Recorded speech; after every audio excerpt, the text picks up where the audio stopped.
salam sejahtera bagi kita semua. Perkenalkan, nama saya Deti Dijayati dari tim 2 dari kelas 11 IPA 3. Di sini saya akan mempresentasikan tentang reproduksi bagian wanita, yaitu bagian pembentukan sel telur. Apa saja sih pembentukan sel telur itu? Mari kita bahas. Cekidot. Nah, di sini kita akan membahas tentang pembentukan sel telur atau yang lebih sering disebut dengan oogenesis. Apa sih oogenesis itu? Oogenesis adalah proses pembentukan ovum di dalam ovarium. Tidak sama seperti spermatogenesis yang mampu menghasilkan jutaan sel sperma dalam setiap hari. Oogenesis hanya mampu menghasilkan satu ovum matang dalam sekali waktu atau dalam 1 bulan sekali. Nah, ovum itu hanya terbentuk dalam 1 bulan loh. Proses pembentukan ovum ini terjadi pada sistem reproduksi wanita, yaitu pada ovarium. Mekanisme oogenesis sangat berbeda dengan mekanisme spermatogenesis. Di antara kelahiran dan masa pubertas, oosit membesar, kemudian folikel di sekitar oosit tumbuh. Oosit primer mereplikasikan DNA, kemudian memasuki profase meiosis 1. Oosit primer ini tidak akan berkembang jika tidak diaktifkan oleh hormon FSA. Nah, di sini ada gambar yang merupakan ini adalah gambar oogenesis yang dimulai dari corpus luteum, kemudian ke corpus albicans, kemudian memasuki fase folikel primer, ke folikel sekunder, folikel tersier, dan folikel de Graaff, kemudian memasuki fase ovulasi.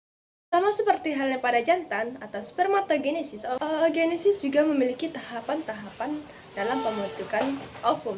Yang pertama adalah proliferasi atau perbanyakan atau pergandaan, yang artinya dia semakin banyak. Yang kedua adalah pertumbuhan, yang dimana oosit primer akan terus berkembang. Yang ketiga adalah transformasi atau pematangan. Yang keempat yaitu perubahan bentuk. Nah, mari kita bahas tentang tahap-tahapan oogenesis.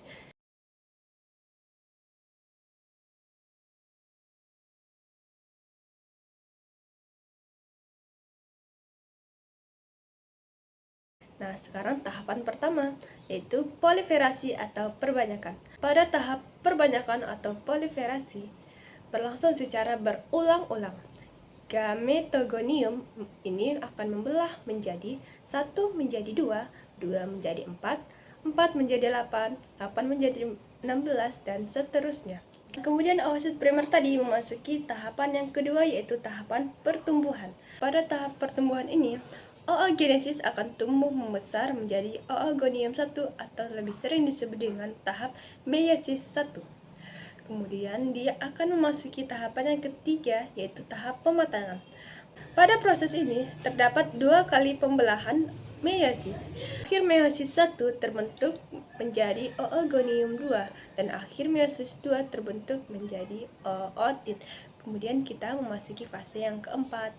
Nah, pada tahap keempat atau fase pada perubahan pembentukan, oosit pada fase terakhir akan mengalami tahap perubahan bentuk atau dia akan bertransformasi menjadi gamet. Nah, pada gamet tersebut akan mengalami pembelahan lagi yang menghasilkan 3 buah polosit. Nah, 3 buah polosit ini akan berdenegrasi lalu diserap kembali oleh tubuh. Jadi, pada betina, 1 oosit tumbuh ini akan mengalami perubahan bentuk atau berubah menjadi ovum yang akan diserap yang akan dibuahi oleh sperma. Nah, teman-teman, di sini sudah ada gambar yang saya sediakan agar saya bisa menjelaskan lebih rinci lagi. Nah, pada tahap 1 atau proliferasi, lebih sering disebut mitosis, yang ini nih. Nah, ketika bayi perempuan masih dalam bentuk janin, proses penggandaan atau mitosis itu sudah terjadi. Nah, pada bayi perempuan ini akan melakukan pembelahan diri. Dan tadi 1 sel oogonium akan membelah menjadi 2, 2 menjadi 4, 4 menjadi 8, dan begitulah seterusnya sampai dia membentuk oosit primer. Kemudian oosit primer ini bersifat diploid atau berpasangan yang memiliki jumlah kromosom yaitu 2N. Nah, setelah nanti seorang bayi perempuan ini lahir, dia akan membawa sekira 1 juta oosit primer.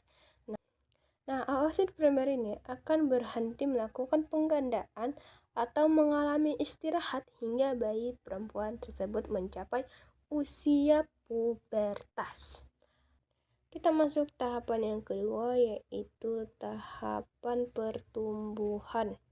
Tahapan pertumbuhan atau lebih sering disebut dengan tahap meiosis 1. Nah, pada proses meiosis 1 terjadi ketika perempuan mencapai usia pubertasnya. Nah, oosit primer tadi ini nih yang dibawa dari meiosis 1, dia akan membelah diri menjadi 2 sel yang berukuran berbeda ya. Yang ini dengan yang ini.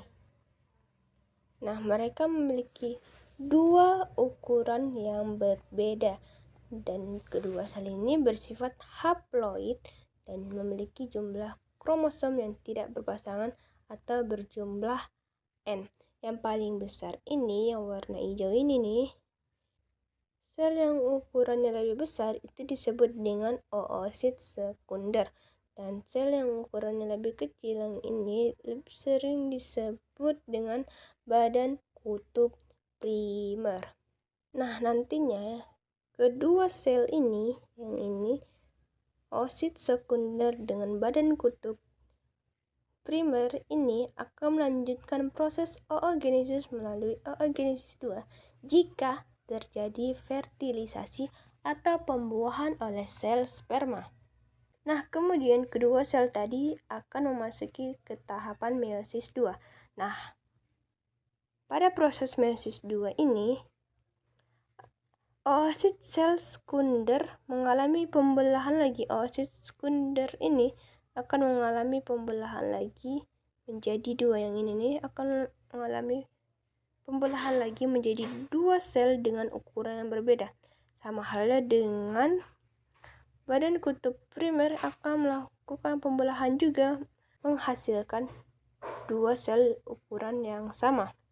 Nah, sel yang ukurannya paling besar di antara keempat ini nih, sel yang paling besar itu disebut dengan ootit, sedangkan ketiga sel ini yang berukuran sama itu disebut dengan badan kutub sekunder.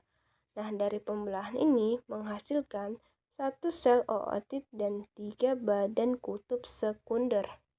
Nah, sel dengan ukuran yang paling besar atau yang tadi disebut ootit akan mengalami perubahan bentuk atau memasuki tahapan yang keempat, yaitu perubahan bentuk. Dia akan berubah bentuk menjadi ovum. Ovum yaitu sebuah sel telur yang matang. Nah, di ovum ini lah yang akan dikeluarkan tubuh para perempuan saat ovulasi untuk dibuahi oleh sel sperma.